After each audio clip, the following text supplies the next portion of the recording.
We also have our little doll here. When she was created for us, um, we decided we wanted a trigger object doll with a sensor in it. So this one's got an inbuilt sensor. So if any spirit comes near it, the sensor again goes off, it lights up and it beeps.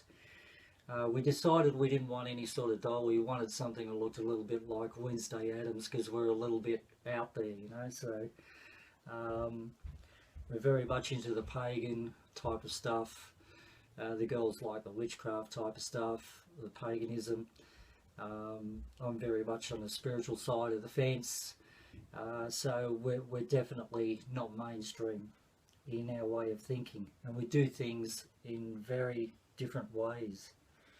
The other things that I do like to use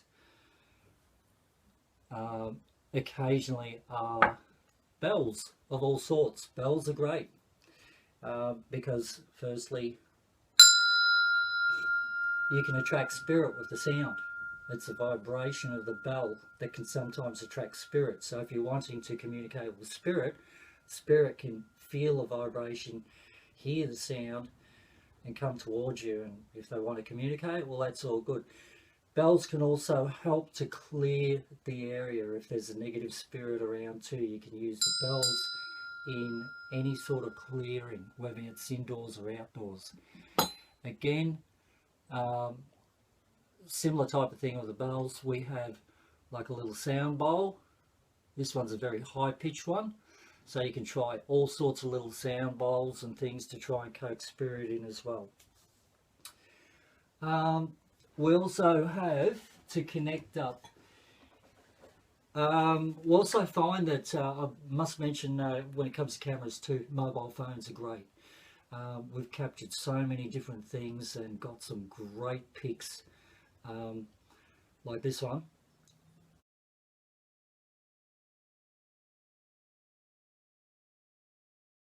These were caught on mobile phone, and you know, so you can capture good, really good stuff on mobile phones. Play with the settings with cameras, and just see how things go for you.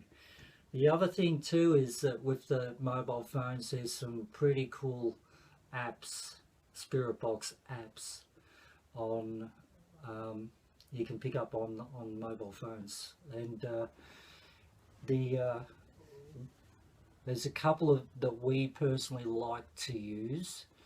I'm not going to tell you what they are, but um, you know, if you wish to contact me, I'll tell you personally what they are. But we find they are fantastic, you know, to use as spirit boxes. You can spend a fortune, you can spend hundreds and thousands of dollars on spirit boxes, but to be honest, hunt around, play around with some of the apps that are out there on Google, that you can find on Google search now, and have a go at some of them and see what you feel about them. You know, go by what you feel, because some of them out there are absolute crap, we've found, but there are a couple, two really good ones I will tell you about if you contact me personally. Um, there are two very good ones out there which we use all the time, and we also hook up our mobile phones to our little speaker, and we just Bluetooth it through, and we can amplify the sound. So when we do have like a tour group of you know, like 15 to 20 people or something, and we're all standing around, we can amplify the sound from the spirit box so everybody can hear what's going on.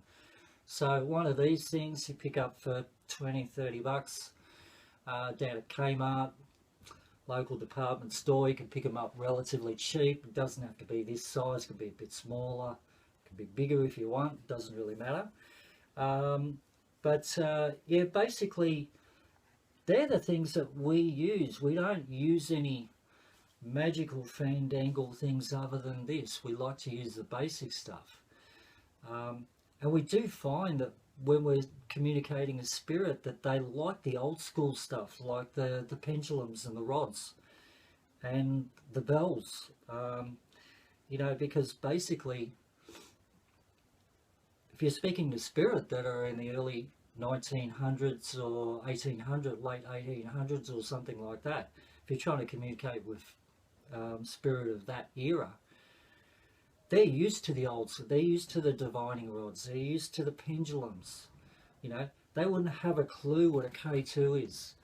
They wouldn't have a clue what a laser grid's all about, or any sort of sensor or a light sensor. They really don't have a clue, and it takes them a little bit more time to, okay, this does this is how we can communicate, and then they'll work with you with the technology. So it's kind of like you introduce both parts and see what works well for you. The other thing is, don't fear spirit at all. I'm just looking for something. Oh, there it is. Don't fear spirit at all, because if you put fear out there, you're going to attract garbage spirit.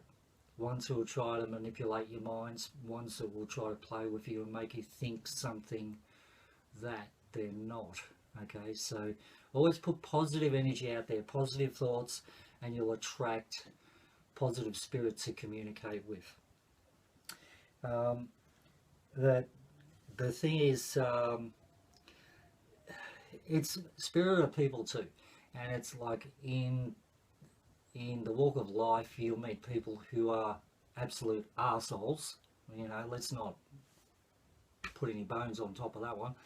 That's exactly what they are. They're just absolute arseholes. And if they pass over and they're stuck in the lower spirit realm, haven't crossed over, what they were as a human being, they still are in spirit. So they're going to be arsehole spirits. So you're going to come across some arsehole ones, and you don't want to be attracting the ones that are negative. So if you keep the positive vibe out there, and if you watch our vids, you'll see that we show a lot of respect to spirit. We have a lot of fun with spirit. We joke with spirit. And we get a lot of reactions because we just treat them like they are people too. So that's a big thing in spiritual or paranormal investigations, or whenever you're working with spirit, let's put it that way. Now, the big thing too is that, you know, like spirit, like humans, you'll get arseholes in spirit, and that goes vice versa. Like in spirit, you'll get humans that are arseholes, and quite often you'll have to deal with the human side of things too. So if you, to anyone that's working in the paranormal field that is doing it for ego, basically we have a little gadget that is a fine little gadget. What it actually does is it pushes away negative spirit, but it also pushes away negative people.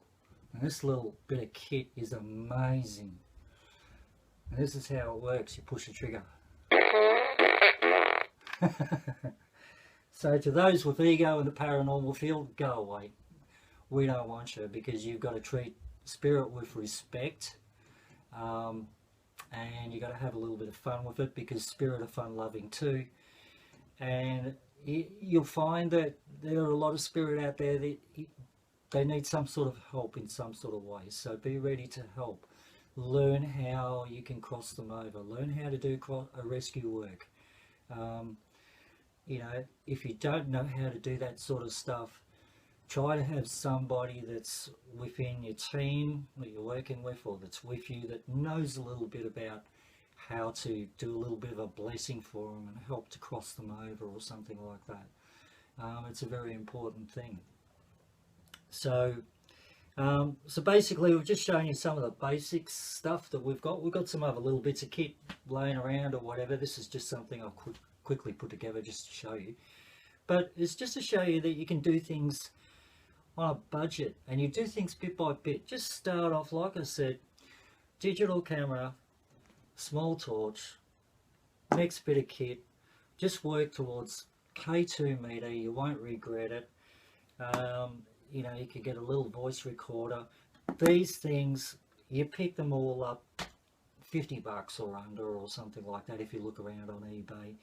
And then just look around, play around with some old school stuff, you know, make yourself some pendulums, make yourself some divining rods. You can make divining rods, or there's some brilliant cheap enough ones that you can pick up over eBay. There's some brilliant makers. These ones are beautiful ones that we've got, made by somebody who was down towards Melton, I think it was, and but yeah, fantastic work. And we love them because they're copper, so if you can use copper instead of any other sort of material, best sort of material. Copper, think of it as conductive. Spirit is electrical energy, think of EMF energy, and you can't go too far wrong. But so this is the basis of our kit, and you can do things on the cheap. Just go out there and use your senses as well, and just get out there, just a basic camera. If we've got some more cameras as well. We've got an infrared camera, full-on infrared, full spectrum camera. We've got another camera which is a Pro Canon as well, which we bring out in the field, you know, just for some extra cameras. Both have got the night vision sort of settings to them, all that sort of stuff, for infrared and whatever else, and some external mics. So we've got a little bit of extra kit there, which is on a little bit of the bigger side.